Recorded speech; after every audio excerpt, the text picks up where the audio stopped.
अस्सलाम वालेकुम दोस्तों, कैसे हो आप? ठीक ठाक हो? अच्छा दोस्तों, जैसे कि हमने पिछली वीडियो में बहुत सारी चीज़ें हमने देखी थी और उसी का ये पार्ट मैंने फर्स्ट अभी स्टार्ट किया है। इसमें ना हम आज देखेंगे हेल्थ एंड सेफ्टी क्या होता है।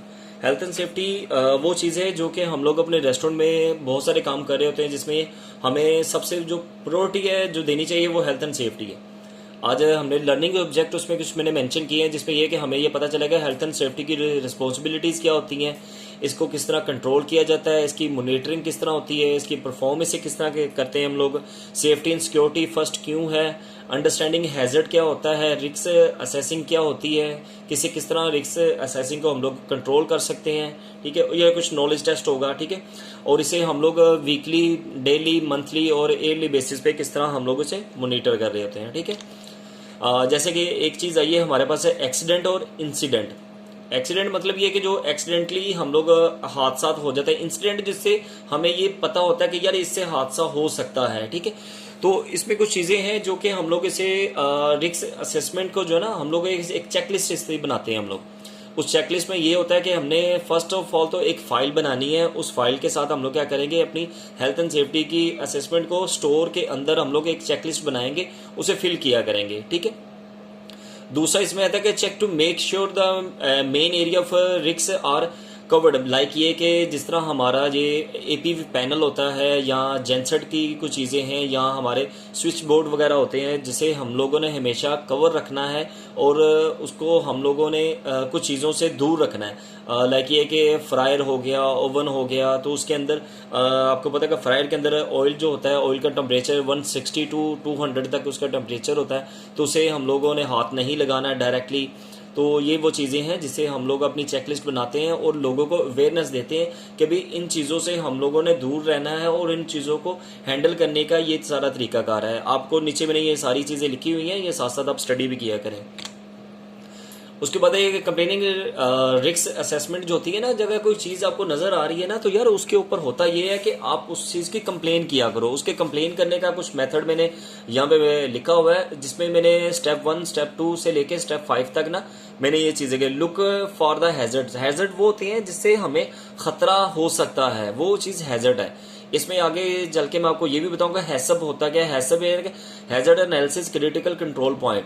तो हम लोग हैजर्ड को क्या करते हैं, सबसे पहले तो हम देखते हैं कि हैजर्ड क्या है, फिर डिसाइड करते हैं कि who might be harmed and how, कि ये किस तरह हम लोग कंट्रोल करेंगे, किस तरह ये काम करेगा। ठीक है, फिर इसे हमने डिसाइड करते हैं इसे कंट्रोल करने के लिए हमें कौन सी चीज़ करनी पड़ेगी, कौन सी प्लेस है। इसका रिकॉर्ड जो है हम लोग हमेशा इसका रिकॉर्ड बना के रखेंगे और रिव्यू किया करेंगे। असेसमेंट जो हमारी नेसेसरी के साथ ज़रूरत की जो चीज़ें हैं ना, उसे हम लोग किस तरह यूज़ कर रहे हैं। ठीक है, अच्छा हेल्थ एंड सेफ्टी में यार देखो एक चीज आती है कि हमें किस तरह पता चलेगा कि हमारी हेल्थ एंड सेफ्टी जो है वो अच्छे तरीके से चल रही है। ये इन चीजों को मॉनिटर कौन करता है, ठीक है, इंश्योर कौन करता है इन चीजों को। तो इसके लिए एक लॉ है, उस लॉ के साथ एक है कि लोकल अथॉरिटीज आर रिस्पॉन्सिबल। कि लोकल अथॉरिटीज होती है ना, ये से रिस्पॉन्सिबल। लाइक ये कि हमने जिस तरह देखा है कि पंजाब फूड अथॉरिटी है या कराची में सिंध फूड अथॉरिटी है, तो वो इन चीज़ों को इंश्योर कर रही होती हैं। ठीक है, जैसे कि एक दूसरा 2-3 और डिपार्टमेंट आते हैं, वो इन डिपार्टमेंट को विजिट करते हैं कि यार आप लोगों के पास फायर एक्सटेंशन वगैरह है, आपके पास इमरजेंसी लाइट है, और उसके बाद आपके पास इमरजेंसी गेट बना हुआ है नहीं बना हुआ, आपका इमरजेंसी पॉइंट कौन सा है। तो आगे मैं आपको इमरजेंसी पॉइंट भी बताऊंगा कि इमरजेंसी पॉइंट क्या होता है। ठीक है, कि अगर आप देखते हैं कि एनी टाइम का किसी भी वक्त आपके पास कोई भी विजिट कर सकता है, तो वो आपको कुछ कंप्लेंट्स वगैरह बताएगा। लाइक ये अगर आपके पास यार फूड अथॉरिटी आ गई ना, तो इसका एक बड़ा अच्छा मैं आपको तरीका बताता हूँ। फूड अथॉरिटी जब भी आपके पास आए तो आपने उनको सबसे पहले क्या करना है, सबसे पहले आपने एक पेन अपने पास रखना है और साथ में एक अपने बुक अपने पास रखनी है। पेन और बुक के साथ जो पंजाब फूड अथॉरिटी आपको बता रही है ना, उस बताने के साथ साथ आपने क्या करना है, उसे नोट डाउन करते जाना। कुछ पॉइंट आपको बताएंगे, उस पॉइंट को अपने नोट डाउन के सामने करना। एक तो सबसे पहले फायदा उसका ये होगा, जब उनके सामने पॉइंट नोट डाउन करेंगे ना, तो वो उनको समझ आएगा यार ये बड़ा सीरियसली इन चीज़ों को ले रहे हैं। और उनकी कुछ चीज़ें हैं जैसे कि ऑयल कार्ड होता है, फिल्टर कार्ड होता है। ठीक है, उसके बाद उन्होंने MRDs, एक्सपायर्ड मीट वगैरह, एक्सपायर्ड चीज़, इन चीज़ों को देखते हैं। मेडिकल्स वगैरह चेक करते हैं, फूड लाइसेंस वगैरह उन्होंने देखना होता है, और फ्यूमिगेशन का रिकॉर्ड वो मांगते हैं। तो ये 7 से 8 चीज़ें तो वो मस्ट आपके स्टोर में होनी चाहिए। ठीक है, अगर किसी के स्टोर में आप देखते हैं नहीं है, तो अपने अपने अपने सीनियर मैनेजमेंट को तक ये बात पहुँचाएं कि वो इन चीज़ों को अपने पास रखे। ठीक है, एक एक सिंपल जो फूड किस तरह होता है, किस तरह से इनको पावरमेंट मिलती है, ठीक है। FM जैसे कि ये देखें FSMS मतलब ये क्या, फूड सेफ्टी मैनेजमेंट सिस्टम एक रिकॉर्ड होता है, ठीक है। आगे चल के आपको पता चलेगा कि ये रिकॉर्ड मैं आपको क्यों कह रहा था। जो जो वीडियो देखता जाएगा उसको आगे आगे समझ आती जाएगी, पढ़ता जाएगा, ठीक है। तो इन वीडियो को साथ साथ पढ़ा भी करो आप लोग को, ठीक है। कि अगर ज़्यादा स्वेयर किस्म का मामला है तो वो पंजाब फूड अथॉरिटी आपके रेस्टोरेंट को सील भी कर सकती है, ठीक है। अच्छा, हेल्थ एंड सेफ्टी में हम लोग ये एक चीज कर रहे होते हैं कि यार अगर आपके पास इंस्पेक्टर आया है विजिट करने के लिए, तो सबसे पहले आपको किस तरह पता चलेगा वो इंस्पेक्टर सही है या नहीं है, ठीक है। उन इंस्पेक्टर का फोटो आईडी वगैरह वो आप ले सकते हैं उनसे। जो जो चीज़ें आप पंजाब फूड अथॉरिटी आपके पास आती भी है तो आप उनसे सबसे पहले कब पूछा करें कि सर आप पंजाब फूड अथॉरिटी से अपनी काइंडली आईडी आप दिखा दें ताकि हम आपको अलाउ कर दें, आप हमारे किचन में जा सकते हैं, ठीक है। तो पंजाब फूड अथॉरिटी आपको कभी भी किसी भी टाइम आपके पास आ सकती है, ठीक है।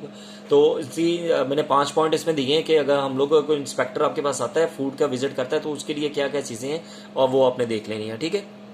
Take the inspector and find out the purpose of visit. उससे पर्पज पूछा करें, क्या पर्पज उसका है।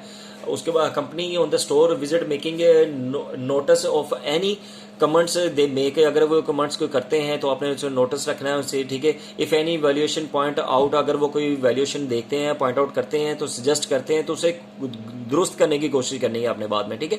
कॉन्टैक्ट, अगर आपके पास कोई आ भी जाता है ना, तो आपने सबसे पहले क्या करना है, अपने एरिया मैनेजर को, एरिया सुपरवाइजर को, अपने ब्रांच मैनेजर को आपने इन्फॉर्म करना है, पास ऑन करना है कि जो भी इन्फॉर्मेशन वो दे के गए आपने आगे बतानी है, ठीक है।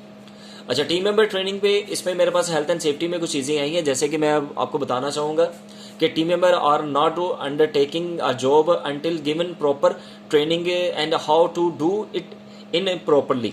मतलब ये कि यार अगर हम लोग एक बंदे को प्रॉपर ट्रेनिंग नहीं ना देंगे तो वो हेल्थ एंड सेफ्टी उसके पास कभी भी नहीं होगी। मॉब करने का स्टाइल क्या है, पानी के अंदर हम लोग जो लिक्विड है, जैसे मैंने प्रीवियस वीडियो में दिखाया था कि जो लिक्विड हम लोग डालते हैं पानी के अंदर डालते हैं, पानी के अंदर लिक्विड के अंदर पानी नहीं डालना, ठीक है।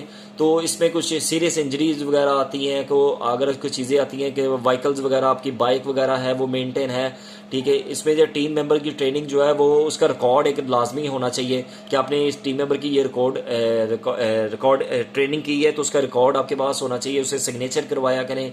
तो ये सारी चीज़ें हैं, ठीक है। अच्छा, उसके बाद ये कि हेल्थ एंड सेफ्टी को आप अगर जब चेक करते हो तो इसे अपने डेली बेसिस पे, वीकली बेसिस पे, मंथली बेसिस पे और ईयरली बेसिस पे आपने इन चीज़ों को मॉनिटर करना है, ठीक है। डेली बेसिस पे आप वॉच करते हो जो टीम मेंबर को एक्सीडेंटली, ठीक है, इंस्पेक्शन करते हैं ऑफ द स्टोर, ठीक है, टेम्परेचर देखते हैं, फायर एक्सटेंशन वगैरह देखते हैं, क्लीनिंग देखते हैं। इफ़ हैव, अगर आपके पास बाइकें हैं अपनी कंपनी की तो आप उसे भी चेक करते हो, ठीक है। उसकी ब्रेक वगैरह, उसके टायर, उसकी दूसरी चीज़ें वगैरह सारी देखनी होती है आपको, ठीक है। वीकली बेसिस पे फायर अलार्मिंग आपके पास है, स्मोक डिटेक्टर आपके पास है, इमरजेंसी लाइट आपके पास है कि नहीं है, फायर एक्सटेंशन आपके पास है कि नहीं है, ठीक है। क्वेश्चन साइन बड़ा जरूरी है यार, मंथली बेसिस पे अपने क्वेश्चन साइन ब्रांच में देखा करो। जैसे कि आप सीढ़ियाँ उतरते हैं तो आपका माइंड योर स्टेप का एक क्वेश्चन साइन आता है, मोब कर रहे होते हैं वो, ठीक है। फ्लोर वेट का आपके पास क्वेश्चन साइन होना चाहिए, ठीक है। डस्टिंग कर रहे हो तो डस्टिंग का भी होता है, ठीक है। प्ले एरिया में जाते हो तो प्ले एरिया में अनअटेंडेड जो है वो बच्चों को नहीं छोड़ना चाहिए, तो उसका भी क्वेश्चन साइन होता है। तो क्वेश्चन साइन हर जगह पे लगे होने चाहिए, इससे बहुत फायदा होता है। फायर अलार्मिंग जो आपके पास आते हैं वो ईयरली बेसिस पे आपको पता है कि आपने फायर एक्सटेंशन जो होते हैं आपने रीफिल करवाने होते हैं, तो उसकी 1 साल की लिमिट होती है। इससे 1 साल के अंदर अंदर आपने इन सारी चीज़ों को देखना होता है। और ये सिंपल से एक नॉलेज टेस्ट मैंने बनाया है। आप ये जितने भी पॉइंट हैं ये सारे देखें अपने पास कि आपके पास किस तरह के पॉइंट आ रहे हैं। उन पॉइंटों के मद्देनज़र रखते हुए आप अपना क्वेश्चन बनाएं, अपने रेस्टोरेंट को विजिट करें और हेल्थ एंड सेफ्टी से रिलेटेड आप क्वेश्चन कर सकते हैं, ठीक है। तो जो अगर वीडियो आप मेरी देखते हो यार, इसे लाइक करो, सब्सक्राइब करो और दूसरों के साथ शेयर करो, ठीक है। जितना ज़्यादा शेयर करोगे उतना नॉलेज दूसरों को मिलता जाएगा। तो मैं मज़ीद वीडियोज़ इस तरह की आपके लिए 10-10 मिनट की वीडियो बनाता जाऊँगा, ठीक है।